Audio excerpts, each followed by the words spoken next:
Are you doing dry January or dry July or sober October? Yeah. Or have you decided for 1 month to just stop drinking alcohol and you're wondering, is this any good for me? Is it worth it? Yeah, we're going to answer that right now. I'm Dr. Paul Zalzo. I'm Dr. Brad Winning. Welcome to Talking with Docs. We talk a lot about drinking on this Jeez, show. we do. We don't drink a lot on this show, but we talk about it a lot. I have seen comments actually that said, the guy on the right seems drunk. The guy on the left... Stage right or? Well, no, it didn't. No, it's, Oh, it's been applied to both of us. Oh, okay. Yeah. Fair. It's too early, guys. Yeah. That's I'm like, we're filming at 7 a.m. 7 a.m. But some people unfortunately do. It's called an eye-opener. Yeah, or people who have alcohol Problems. abuse problems. Yes, for sure. Issues, for sure. But now, we want to look at the science of what happens when you take that 1 month off drinking. Okay. All right. First of all, if you're just like drinking one drink every other weekend and you take the month off, it's not going to make much of a difference. Good for you. You've already got all the health benefits. Actually, my wife's doing dry January right now. I've had one this month, but it was, I don't even know why. I think I was watching the football game and it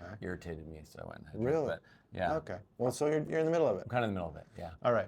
So what are some of the benefits? Let's break it down. Oh, first, before we do that, let's talk about what happened. So this lady in the United Kingdom, Emily Robinson, was training for a half marathon in like 2011. Okay.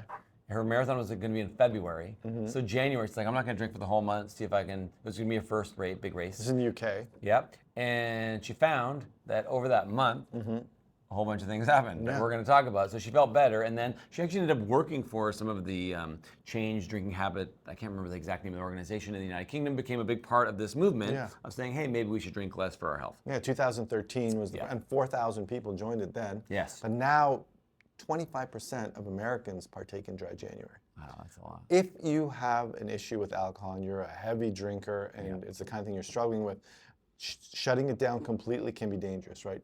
Alcohol withdrawal is a real thing.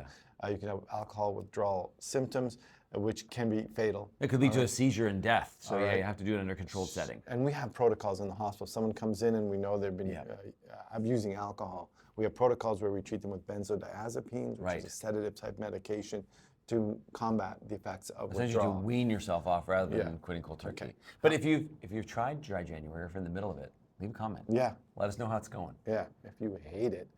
All right. Okay, so week one. Week one. So you stop. You stop. You might feel a bit worse at the beginning, especially if you're a moderate to heavy drinker. Those are the early signs of withdrawal. Right. You're going to feel sweaty, your sleep's going to be disrupted, you're going to have an irritable mood. That can happen. And the old food guidelines for a man was 2 a day. So if you had 2 a day and then you stopped cold turkey, you probably aren't going to feel the best. Yeah, it's a little sweaty, a little irritable, bad sleep. People around you won't like you. That's usually the first 2 or 3 days, though. All right. And then once you get past that, your sleep is going to get better. Yes. Which is weird because you think, well, alcohol helps me sleep. Yeah, alcohol helps you get to sleep, but it doesn't help you maintain a good sleep with an REM component to it. It suppresses REM, so you fall asleep. You're not having. You know what you're not having? Good sleep. Restorative sleep. Oh my God, with restorative sleep. You're waking up a lot. Okay, basically, you're not having a good sleep. So the first thing you're going to notice in the first week is better sleeps. Right. Okay. So let's move on to a month. Okay.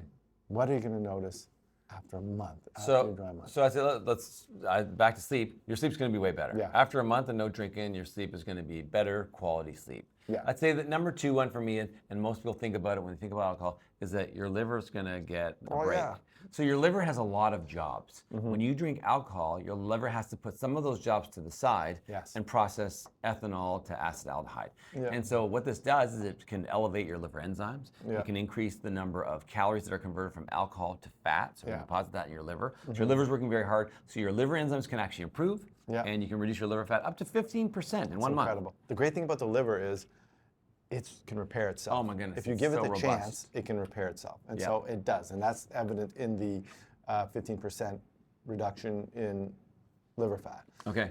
The other thing is your insulin resistance and blood sugars. That will improve after 1 month, okay? Like insulin resistance goes down by like 25% after 1 month of abstaining from drinking. Right, it's empty calories that really is nutrient deplete, right? There's not much there that's good for you. So on the empty calorie thing, what else will you notice? Well, you're going to notice some weight loss. Yeah. Yeah, like 3 pounds on average in one study. In 1 month, which is amazing because pretty of the good. empty calorie. I always like a pound a week is a great goal. Like if you're really trying to work hard to lose weight, that's almost there. Pound of just flesh. by dropping the booze.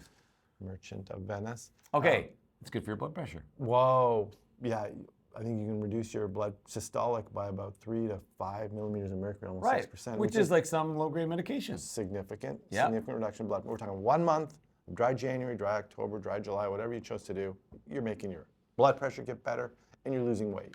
Another one that we didn't really talk much about is that it actually reduces inflammation because of the dehydration and the inflammatory effects. So it actually makes your skin better. Yeah.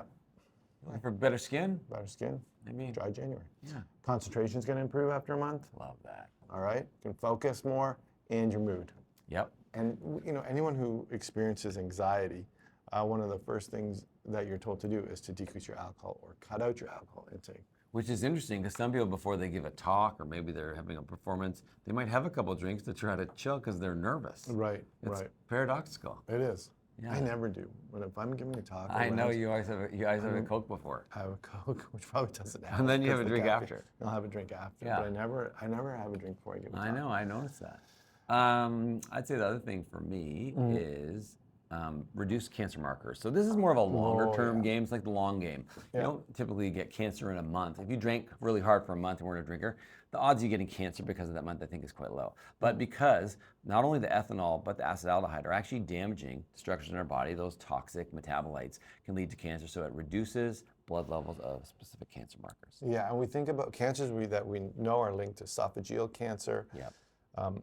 Bowel cancer. Yeah, bladder I think too. Bladder, breast as well, and there's some others as well that are just directly linked to alcohol use. Yep. So this is what you're doing. Now some people have found, holy cow, I can't do it. I can't do it. It's too much. Like you just did. You had one drink. Does that throw the whole month in the garbage? No.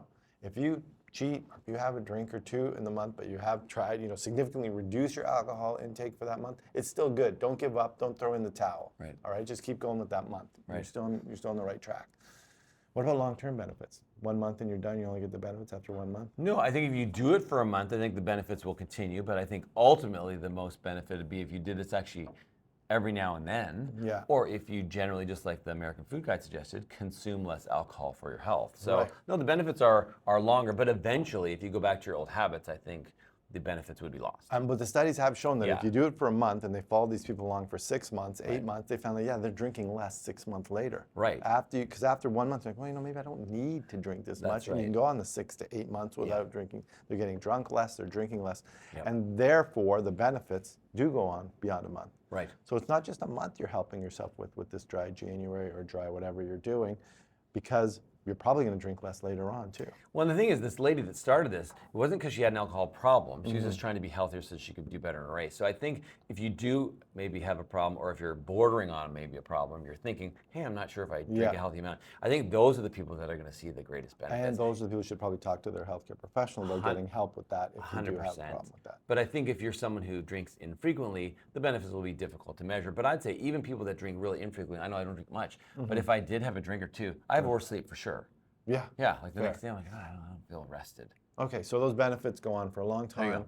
And even if you cheat in that month, it's still okay. You're still going to see the benefits. It's worth a try. Give it a go. Let us know if you've tried dry January or sober October or dry July or whatever you're doing. Yeah. And think up another rhyme for it. Yeah, I like that. And if you like this video, please like it, subscribe to our channel, share it with someone that maybe is thinking about, maybe I drink a little bit too much. Yeah, and remember, you are in charge of your own health. We'll see you next time.